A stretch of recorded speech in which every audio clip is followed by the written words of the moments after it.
लद्दाख में चीन की चालबाजी को भारत ने पलट दिया है, चाहे युद्ध की रणनीति हो या कूटनीति। भारत ने चीन को हर कदम पर चौंकाया। इस बीच जो सबसे बड़ी खबर आई वो ये कि अमेरिकी राष्ट्रपति ट्रंप और पीएम मोदी के बीच फोन पर बात हुई है। बातचीत में भारत चीन सीमा पर तनाव का मुद्दा भी शामिल था।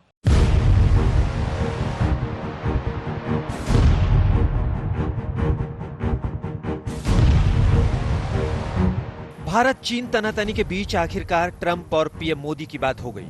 दोनों नेताओं के बीच टेलीफोन पर हुई लंबी बातचीत में भारत चीन सीमा विवाद का मुद्दा भी उठा। इस बातचीत के बाद पीएम मोदी ने ट्वीट किया, मेरे दोस्त राष्ट्रपति ट्रंप के साथ मेरी उपयोगी बातचीत हुई है। हमने G7, कोविड-19 और अन्य मुद्दों पर बात की है। भारत अमेरिका बातचीत की गंभीरता कोविड-19 के बाद की वैश्विक व्यवस्था अहम होगी। अमेरिका लगातार भारत के पक्ष में बयान दे रहा है। इसके साथ ही अमेरिकी राष्ट्रपति ट्रंप ने रूस, ऑस्ट्रेलिया और दक्षिण कोरिया के साथ भारत को G7 में शामिल होने की बात की। वहीं ट्रंप ने पीएम मोदी को G7 सम्मेलन में शामिल होने का न्योता दिया है। G7 विकसित देशों का समूह है जिसमें America, Britain, France, Germany, Italy, Japan और कनाडा शामिल है। ट्रंप के बयान से चीन को मिर्ची लगी है। चीन ने कहा है कि बीजिंग के खिलाफ एक छोटा घेरा बनाने की कोशिश का विफल होना निश्चित है और ये कोशिश अलोकप्रिय हो जाएगी। ताइवान, हांगकांग से लेकर भारत तक दबंगई दिखा रहे चीन को पूरी दुनिया कोस रही है।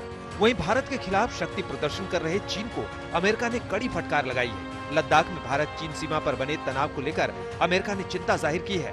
अमेरिकी विदेश मंत्री माइक पोम्पियो ने एक इंटरव्यू में कहा कि चीन नियंत्रण रेखा पर अपने सैनिक बढ़ा रहा है। ऐसा काम दबदबा कायम करने वाली सरकारें करती हैं। हमने देखा है कि आज भी चीन अपनी फौज को वास्तविक नियंत्रण रेखा पर भारत के उत्तरी हिस्से में बढ़ा रहा है। इस तरह के काम निरंकुश सरकारें अपने असल प्रभाव को बनाए रखने के लिए करती हैं। इस बीच जानकारों के मुताबिक भारत ने अमेरिका के दखल के प्रस्ताव को खारिज कर बिल्कुल सही फैसला किया, लेकिन भारत के समर्थन में अमेरिका के बयानों का स्वागत होना चाहिए। उनके मुताबिक चीन के खिलाफ अमेरिका से कई मायने में भारत को मदद मिल सकती है। कि अमेरिका हमें इंटेलिजेंस में काफ़ी मदद कर सकता है और इंडो पैसिफिक में काफ़ी मदद कर सकता है चीन की पनडुब्बियों के खिलाफ। और अगर साउथ चाइना सी में वियतनाम के नज़दीक अगर हम ऑयल का काम करना चाह रहे हैं तो उसमें हमारी अमेरिका काफ़ी मदद कर सकता है। हालांकि भारत ने अपने दम पर चीन से निपट लेने का जो आत्मविश्वास दिखाया है उससे दुनिया के तमाम देशों की नजर में उसका कद और बढ़ गया है। वहीं द्विपक्षीय बातचीत से मामला सुलझाने की बात कहकर उसने खुद को कई तरह के झमेले से भी दूर रखा है।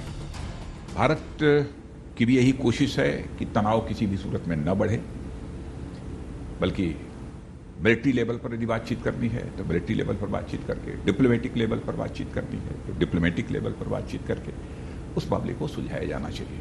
और इस समय मैं जानकारी देना चाहता हूं कि मिलिट्री लेवल पर और डिप्लोमेटिक लेवल पर इस समय चाइना के साथ बातचीत चल रही है।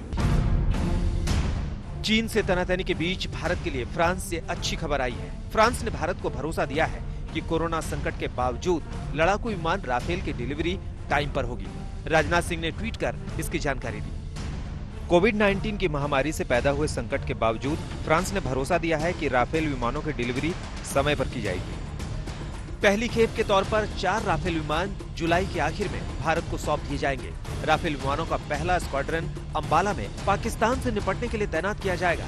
वहीं दूसरा स्क्वाड्रन पश्चिम बंगाल के हाशिमारा में तैनात होगा ताकि चीन को जबरदस्त जवाब दिया जा सके। मंजीत नेगी के साथ अभिषेक भल्ला, दिल्ली आज तक।